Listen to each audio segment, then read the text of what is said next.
اللہ نور السماوات والارض مثل نوره كمشكاة فيها مصباح المصباح في زجاجة الزجاجة كأنها كوكب دري يوقد من شجرة مباركة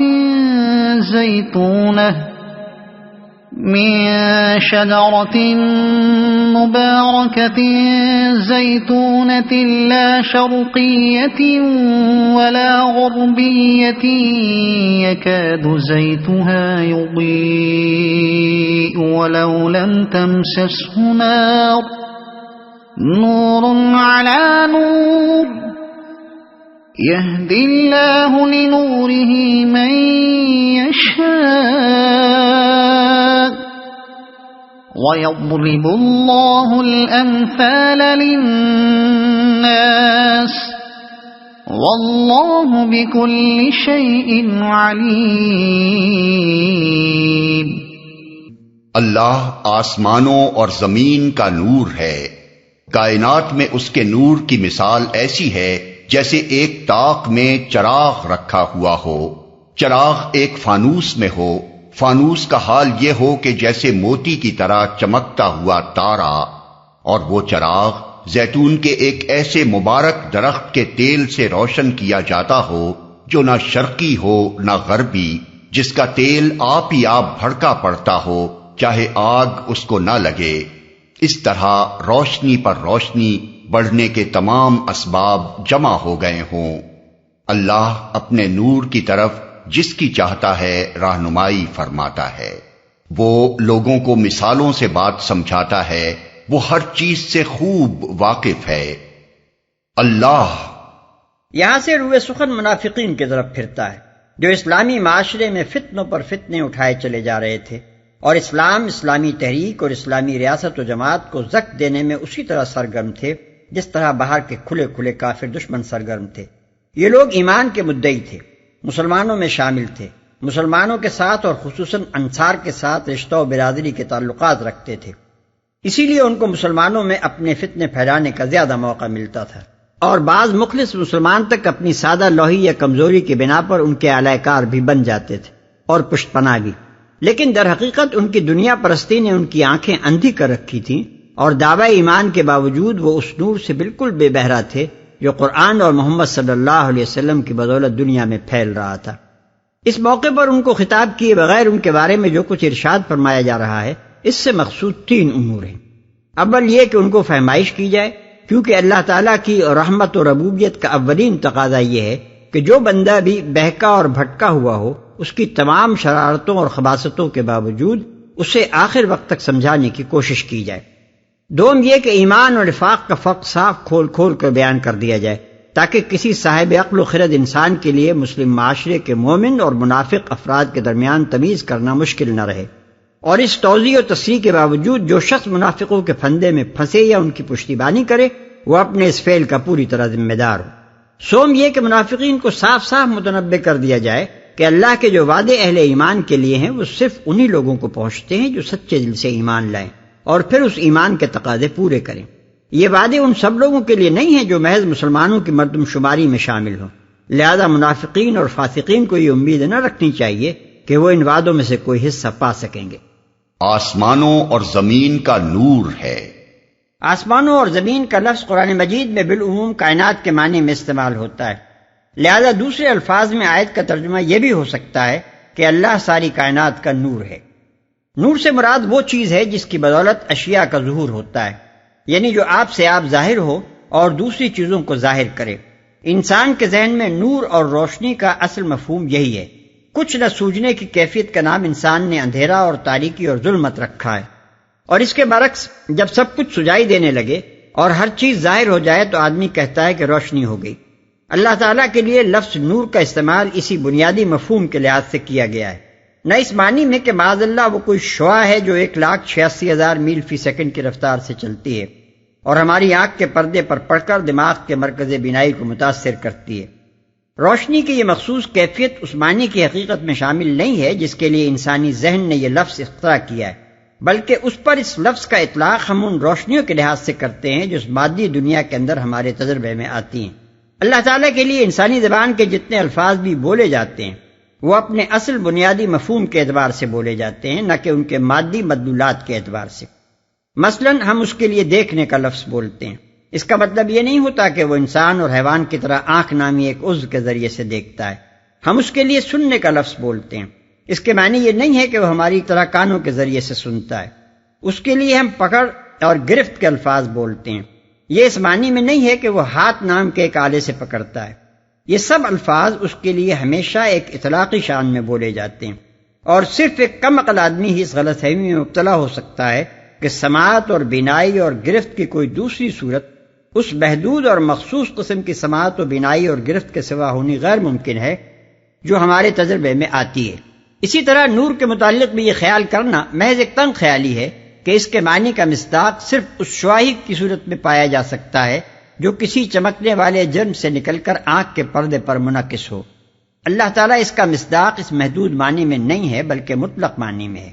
یعنی اس کائنات میں وہی ایک اصل سبب ظہور ہے، باقی یہاں تاریکی اور ظلمت کے سوا کچھ نہیں ہے۔ دوسری روشنی دینے والی چیزیں بھی اسی کی بخشی ہوئی روشنی سے روشن اور روشن گر ہیں، ورنہ ان کے پاس اپنا کچھ نہیں جس سے وہ یہ کرشمہ دکھا سکیں۔ نور کا لفظ علم کے لیے بھی استعمال ہوتا ہے، اور اس کے برعکس جہل کو تاریکی اور ظلمت سے تعبیر کیا جاتا ہے۔ اللہ تعالیٰ اس معنی میں بھی کائنات کا نور ہے کہ یہاں حقائق کا علم اور راہ راست کا علم اگر مل سکتا ہے تو اسی سے مل سکتا ہے، اس سے فیض حاصل کیے بغیر جہالت کی تاریکی اور نتیجتاً ضلالت و گمراہی کے سوا اور کچھ ممکن نہیں۔ ایسے مبارک درخت، مبارک یعنی کثیر المنافع، بہت سے فائدوں کا حامل، جو نہ شرقی ہو نہ غربی، یعنی جو کھلے میدان میں یا اونچی جگہ واقع ہو جہاں صبح سے شام تک اس پر دھوپ پڑتی ہو، کسی آڑ میں نہ ہو کہ اس پر صرف صبح کی یا صرف شام کی دھوپ پڑے۔ زیتون کے ایسے درخت کا تیل زیادہ لطیف ہوتا ہے اور زیادہ تیز روشنی دیتا ہے۔ محض شرقی یا محض غربی رخ کے درخت نسبتاً غلیظ تیل دیتے ہیں اور چراغ میں ان کی روشنی ہلکی رہتی ہے۔ اسباب جمع ہو گئے ہوں۔ اس تمثیل میں چراغ سے اللہ تعالیٰ کی ذات کو اور طاق سے کائنات کو تشبیہ دی گئی ہے، اور فانوس سے مراد وہ پردہ ہے جس میں حضرت حق نے اپنے آپ کو نگاہ خلق سے چھپا رکھا ہے۔ گویا یہ پردہ فی الحقیقت خفا کا نہیں، شدت ظہور کا پردہ ہے۔ نگاہ خلق جو اس کو دیکھنے سے عاجز ہے، اس کی وجہ یہ نہیں ہے کہ درمیان میں تاریکی حائل ہے، بلکہ اصل وجہ یہ ہے کہ درمیان کا پردہ شفاف ہے، اور اس شفاف پردے سے گزر کر آنے والا نور ایسا شدید اور بسیط اور محیط ہے کہ محدود طاقت رکھنے والی بینائیاں اس کا ادراک کرنے سے عاجز رہ گئیں۔ یہ کمزور بینائیاں صرف ان محدود روشنیوں کا ادراک کر سکتی ہیں جن کے اندر کمی و بیشی ہوتی رہتی ہے، جو کبھی زائل ہوتی ہیں اور کبھی پیدا ہو جاتی ہیں، جن کے مقابلے میں کوئی تاریکی موجود ہوتی ہے اور اپنی ضد کے سامنے آ کر وہ نمایاں ہوتی ہیں۔ لیکن نور مطلق جس کا کوئی مد مقابل نہیں، جو کبھی زائل نہیں ہوتا، جو سدا ایک ہی شان سے ہر طرف چھایا رہتا ہے، اس کا ادراک ان کے بس سے باہر ہے۔ رہا یہ مضمون کہ چراغ ایک ایسے درخت زیتون کے تیل سے روشن کیا جاتا ہو جو نہ شرقی ہو نہ غربی، تو یہ صرف چراغ کی روشنی کے کمال اور اس کی شدت کا تصور دلانے کے لیے ہے۔ قدیم زمانے میں زیادہ سے زیادہ روشنی روغن زیتون کے چراغوں سے حاصل کی جاتی تھی،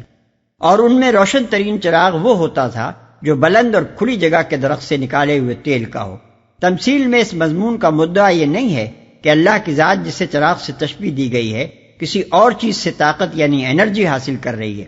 بلکہ مقصود یہ کہنا ہے کہ مثال میں معمولی چراغ نہیں بلکہ اس روشن ترین چراغ کا تصور کرو جو تمہارے مشاہدے میں آتا ہے۔ جس طرح ایسا چراغ سارے مکان کو جگمگا دیتا ہے، اسی طرح اللہ کی ذات نے ساری کائنات کو بقع نور بنا رکھا ہے۔ اور یہ جو فرمایا کہ اس کا تیل آپ سے آپ بھڑکا پڑتا ہو چاہے آگ اس کو نہ لگے، اس سے بھی چراغ کی روشنی کے زیادہ سے زیادہ تیز ہونے کا تصور دلانا مقصود ہے۔ یعنی مثال میں اس انتہائی تیز روشنی کے چراغ کا تصور کرو جس میں ایسا لطیف اور ایسا سخت اشتعال پذیر تیل پڑا ہوا ہو۔ یہ تینوں چیزیں یعنی زیتون اور اس کا غیر شرقی و غربی ہونا اور اس کے تیل کا آگ لگے بغیر ہی آپ سے اب بھڑکا پڑنا مستقل اجزاء تمثیل نہیں ہیں، بلکہ پہلے جزء تمثیل یعنی چراغ کے ضمنی متعلقات ہیں۔ اصل اجزائے تمثیل 3 ہیں: چراغ، طاق اور فانوس شفاف۔ آیت کا یہ فقرہ بھی لائق توجہ ہے کہ اس کے نور کی مثال ایسی ہے۔ اس سے وہ غلط فہمی رفع ہو جاتی ہے جو اللہ آسمانوں اور زمین کا نور ہے کہ الفاظ سے کسی کو ہو سکتی تھی۔ اس سے معلوم ہوا کہ اللہ کو نور کہنے کا مطلب یہ نہیں ہے کہ معاذ اللہ اس کی حقیقت ہی بس نور ہونا ہے۔ حقیقت میں تو وہ ایک ذات کامل و اکمل ہے جو صاحب علم، صاحب قدرت، صاحب حکمت وغیرہ ہونے کے ساتھ ساتھ صاحب نور بھی ہے، لیکن خود اس کو نور محض اس کے کمال نورانیت کی وجہ سے کہا گیا ہے، جیسے کسی کے کمال فیاضی کا حال بیان کرنے کے لیے اس کو خود فیض کہہ دیا جائے، یا اس کے کمال خوبصورتی کا وصف بیان کرنے کے لیے خود اسی کو حسن کے لفظ سے تعبیر کر دیا جائے۔ رہنمائی فرماتا ہے، یعنی اگرچہ اللہ کا یہ نور مطلق سارے جہان کو منور کر رہا ہے، مگر اس کا ادراک ہر ایک کو نصیب نہیں ہوتا۔ اس کے ادراک کی توفیق اور اس کے فیض سے مستفیض ہونے کی نعمت اللہ ہی جس کو چاہتا ہے بخشتا ہے، ورنہ جس طرح اندھے کے لیے دن اور رات برابر ہیں، اسی طرح بے بصیرت انسان کے لیے بجلی اور سورج اور چاند اور تاروں کی روشنی تو روشنی ہے، مگر اللہ کا نور اس کو سجائی نہیں دیتا۔ اس پہلو سے اس بدنصیب کے لیے کائنات میں ہر طرف تاریکی ہی تاریکی ہے۔ آنکھوں کا اندھا اپنے پاس کی چیز نہیں دیکھ سکتا، یہاں تک کہ جب اس سے ٹکرا کر چوٹ کھا جاتا ہے تب اسے پتا چلتا ہے کہ یہ چیز یہاں موجود تھی۔ اسی طرح بصیرت کا اندھا ان حقیقتوں کو بھی نہیں دیکھ سکتا جو عین اس کے پہلو میں اللہ کے نور سے جگمگا رہی ہوں۔ اسے ان کا پتہ صرف اس وقت چلتا ہے جب وہ ان سے ٹکرا کر اپنی شامت میں گرفتار ہو چکا ہوتا ہے۔ ہر چیز سے خوب واقف ہے۔ اس کے 2 مطلب ہیں، ایک یہ کہ وہ جانتا ہے کہ کس حقیقت کو کس مثال سے بہترین طریقے پر سمجھایا جا سکتا ہے، دوسرے یہ کہ وہ جانتا ہے کون اس نعمت کا مستحق ہے اور کون نہیں۔ جو شخص نور حق کا طالب ہی نہ ہو اور ہمتاً اپنی دنیاوی اغراض ہی میں گم ہو اور مادی لذتوں اور منفعتوں ہی کی جستجو میں منہمک ہو، اسے زبردستی نور حق دکھانے کی اللہ کو کوئی ضرورت نہیں ہے۔ اس عطیے کا مستحق تو وہی ہے جسے اللہ جانتا ہے کہ وہ اس کا طالب اور مخلص طالب۔ فی بیوت اذن اللہ ان ترفع ویذکر فیہا اسمہ یسبح له فیہا بالغدو والآصال رجال لا تلہیہم تجارت ولا بیع عن ذکر اللہ وإقام الصلاة وإیتاء الزکاة يخافون يوما تتقلب فيه القلوب والأبصار ليجزيهم الله أحسن ما عملوا ويزيدهم من فضله والله يرزق من يشاء بغير حساب۔ اس کے نور کی طرف ہدایت پانے والے ان گھروں میں پائے جاتے ہیں جنہیں بلند کرنے کا اور جن میں اپنے نام کی یاد کا اللہ نے اذن دیا ہے۔ ان میں ایسے لوگ صبح و شام اس کی تسبیح کرتے ہیں جنہیں تجارت اور خرید و فروخت اللہ کی یاد سے اور اقامت نماز و ادائے زکوٰۃ سے غافل نہیں کر دیتی۔ وہ اس دن سے ڈرتے رہتے ہیں جس میں دل الٹنے اور دیدے پتھرا جانے کی نوبت آ جائے گی، اور وہ یہ سب کچھ اس لیے کرتے ہیں تاکہ اللہ ان کے لیے بہترین اعمال کی جزا ان کو دے اور مزید اپنے فضل سے نوازے۔ اللہ جسے چاہتا ہے بے حساب دیتا ہے۔ اللہ نے اذن دیا ہے۔ بعض مفسرین نے ان گھروں سے مراد مساجد لی ہیں، اور ان کو بلند کرنے سے مراد ان کو تعمیر کرنا اور ان کی تعظیم و تکریم کرنا لیا ہے، اور بعض دوسرے مفسرین ان سے مراد اہل ایمان کے گھر لیتے ہیں، اور انہیں بلند کرنے کا مطلب ان کے نزدیک انہیں اخلاقی حیثیت سے بلند کرنا ہے۔ ان میں اپنے نام کی یاد کا اللہ نے اذن دیا ہے۔ یہ الفاظ بظاہر مسجد والی تفسیر کے زیادہ مؤید نظر آتے ہیں، مگر غور کرنے سے معلوم ہوتا ہے کہ یہ دوسری تفسیر کے بھی اتنے ہی مؤید ہیں جتنے پہلی تفسیر کے، اس لیے کہ اللہ کی شریعت کہانت زدہ مذاہب کی طرح عبادت کو صرف معبدوں تک ہی محدود نہیں رکھتی، جہاں کاہن یا پجاری طبقے کے کسی فرد کی پیشوائی کے بغیر مراسم بندگی ادا نہیں کیے جا سکتے، بلکہ یہاں مسجد کی طرح گھر بھی عبادت گاہ ہے، اور ہر شخص اپنا پروہت آپ ہے، کیونکہ اس سورے میں تمام تر خانگی زندگی کو اعلیٰ و ارفع بنانے کے لیے ہدایات دی گئی ہیں۔ اس لیے دوسری تفسیر ہم کو موقع و محل کے لحاظ سے زیادہ لگتی ہوئی محسوس ہوتی ہے، اگرچہ پہلی تفسیر کو بھی رد کر دینے کے لیے کوئی معقول دلیل نہیں ہے۔ کیا مذائقہ ہے اگر اس سے مراد مومنوں کے گھر اور ان کی مسجدیں دونوں ہی ہوں؟ بے حساب دیتا ہے۔ یا ان صفات کی تشریح کر دی گئی جو اللہ کے نور مطلق کا ادراک کرنے اور اس کے فیض سے بہرمند ہونے کے لیے درکار ہیں۔ اللہ کی بانٹ اندھی بانٹ نہیں ہے کہ یوں ہی جسے چاہا مالا مال کر دیا اور جسے چاہا دھتکار دیا۔ وہ جسے دیتا ہے کچھ دیکھ کر ہی دیتا ہے، اور نعمت حق دینے کے معاملے میں جو کچھ وہ دیکھتا ہے وہ یہ ہے کہ آدمی کے دل میں اس کی محبت اور اس سے دلچسپی اور اس کا خوف اور اس کے انعام کی طلب اور اس کے غضب سے بچنے کی خواہش موجود ہے۔ وہ دنیا پرستی میں گم نہیں ہے، بلکہ ساری مصروفیتوں کے باوجود اس کے دل میں اپنے خدا کی یاد بسی رہتی ہے۔ وہ پستیوں میں پڑا نہیں رہنا چاہتا، بلکہ اس بلندی کو عملاً اختیار کرتا ہے جس کی طرف اس کا مالک اس کی رہنمائی کرے۔ وہ اسی حیات چند روزہ کے فائدوں کا طلبگار نہیں ہے، بلکہ اس کی نگاہ آخرت کی ابدی زندگی پر جمی ہوئی ہے۔ یہی کچھ دیکھ کر فیصلہ کیا جاتا ہے کہ آدمی کو اللہ کے نور سے بہرہ اندوز ہونے کی توفیق بخشی جائے۔ پھر جب اللہ دینے پر آتا ہے تو اتنا دیتا ہے کہ آدمی کا اپنا دامن ہی تنگ ہو تو دوسری بات ہے، ورنہ اس کی دین کے لیے کوئی حد و نہایت نہیں ہے۔ والذین کفروا اعمالهم كسراب بقيعة يحسبه الظمآن ماء حتى إذا جاءه لم يجده شيئا ووجد الله عنده فوفاه حسابه والله سريع الحساب أو كظلمات في بحر لجي يغشاه موج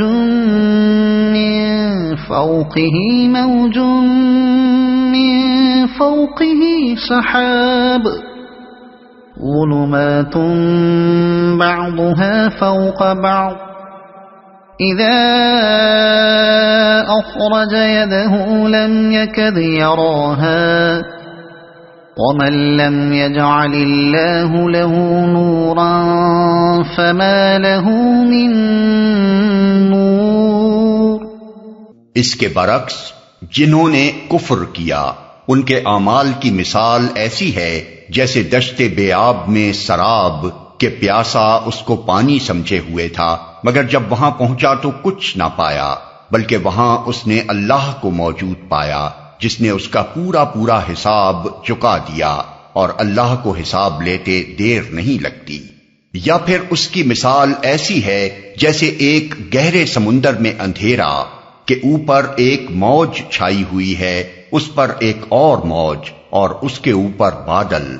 تاریکی پر تاریکی مسلط ہے، آدمی اپنا ہاتھ نکالے تو اسے بھی نہ دیکھنے پائے۔ جسے اللہ نور نہ بخشے اس کے لیے پھر کوئی نور نہیں۔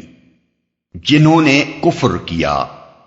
یعنی اس تعلیم حق کو بصدق دل قبول کرنے سے انکار کر دیا جو اللہ کی طرف سے اس کے پیغمبروں نے دی ہے، اور جو اس وقت اللہ کے پیغمبر سیدنا محمد صلی اللہ علیہ وسلم دے رہے تھے۔ اوپر کی آیات خود بتا رہی ہیں کہ اللہ کا نور پانے والوں سے مراد سچے اور صالح مومن ہیں، اس لیے اب ان کے مقابلے میں ان لوگوں کی حالت بتائی جا رہی ہے جو اس نور کو پانے کے اصلی اور واحد ذریعے یعنی رسول ہی کو ماننے اور اس کا اتباع کرنے سے انکار کر دیں، خواہ دل سے انکار کریں اور محض زبان سے اقراری ہوں یا دل اور زبان دونوں ہی سے انکاری ہوں۔ حساب لیتے دیر نہیں لگتی۔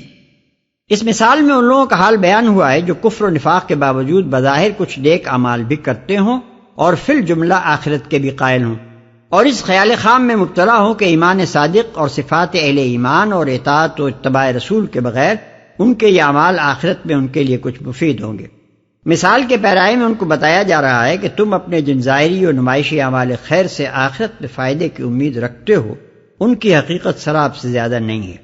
ریگستان میں چمکتی ہوئی ریت کو دور سے دیکھ کر جس طرح پیاسا یہ سمجھتا ہے کہ پانی کا ایک تالاب موجیں مار رہا ہے اور منہ اٹھائے اس کی طرف پیاس بجھانے کی امید لیے ہوئے دوڑتا چلا جاتا ہے، اسی طرح تم ان اعمال کے جھوٹے بھروسے پر موت کی منزل کا سفر طے کرتے چلے جا رہے ہو، مگر جس طرح سراب کی طرف دوڑنے والا جب اس جگہ پہنچتا ہے جہاں اسے تالاب نظر آ رہا تھا تو کچھ نہیں پاتا، اسی طرح جب تم منزل موت میں داخل ہو جاؤ گے تو تمہیں پتہ چل جائے گا کہ یہاں کوئی ایسی چیز موجود نہیں ہے جس کا تم کوئی فائدہ اٹھا سکو، بلکہ اس کے برعکس اللہ تمہارے کفر و نفاق کا اور ان بدعمالیوں کا جو تم ان نمائشی نیکیوں کے ساتھ کر رہے تھے حساب لینے اور پورا پورا بدلہ دینے کے لیے موجود ہے۔ اسے بھی نہ دیکھنے پائے۔ اس مثال میں تمام کفار و منافقین کی حالت بیان کی گئی، جن میں نمائشی نیکیاں کرنے والے بھی شامل ہیں۔ ان سب کے متعلق بتایا جا رہا ہے کہ وہ اپنی پوری زندگی قطعی اور کامل جہالت کی حالت میں بسر کر رہے ہیں، خواہ وہ دنیا کی اصطلاحوں میں علامہ دہر اور علوم و فنون کے استاذ الاساتذہ ہی کیوں نہ ہو۔ ان کی مثال اس شخص کی سی ہے جو کسی ایسی جگہ پھنسا ہوا ہو جہاں مکمل تاریکی ہو، روشنی کی ایک کرن تک نہ پہنچ سکتی ہو۔ وہ سمجھتے ہیں کہ ایٹم بم اور ہائیڈروجن بم اور آواز سے تیز رفتار طیارے اور چاند تک پہنچنے والی ہوائیاں بنا لینے کا نام علم ہے۔ ان کے نزدیک معاشیات اور مالیات اور قانون اور فلسفے میں مہارت کا نام علم ہے، مگر حقیقی علم ایک اور چیز ہے، اور اس کی ان کو ہوا تک نہیں لگی ہے۔ اس علم کے اعتبار سے وہ جاہل محض ہیں اور ایک ان پڑھ دیہاتی ذی علم ہے اگر وہ معرفت حق سے بہرہ مند ہو۔ اس کے لیے پھر کوئی نور نہیں۔ یہاں پہنچ کر وہ اصل مدعا کھول دیا گیا ہے جس کی تمہید اللہ نور السماوات والارض کے مضمون سے اٹھائی گئی تھی۔ جب کائنات میں کوئی نور در حقیقت اللہ کے نور کے سوا نہیں ہے اور سارا ظہور حقائق اسی نور کی بدولت ہو رہا ہے، تو جو شخص اللہ سے نور نہ پائے وہ اگر کامل تاریکی میں مبتلا نہ ہوگا تو اور کیا ہوگا؟ کہیں اور تو روشنی موجود ہی نہیں ہے کہ اس سے ایک کرن بھی وہ پا سکے۔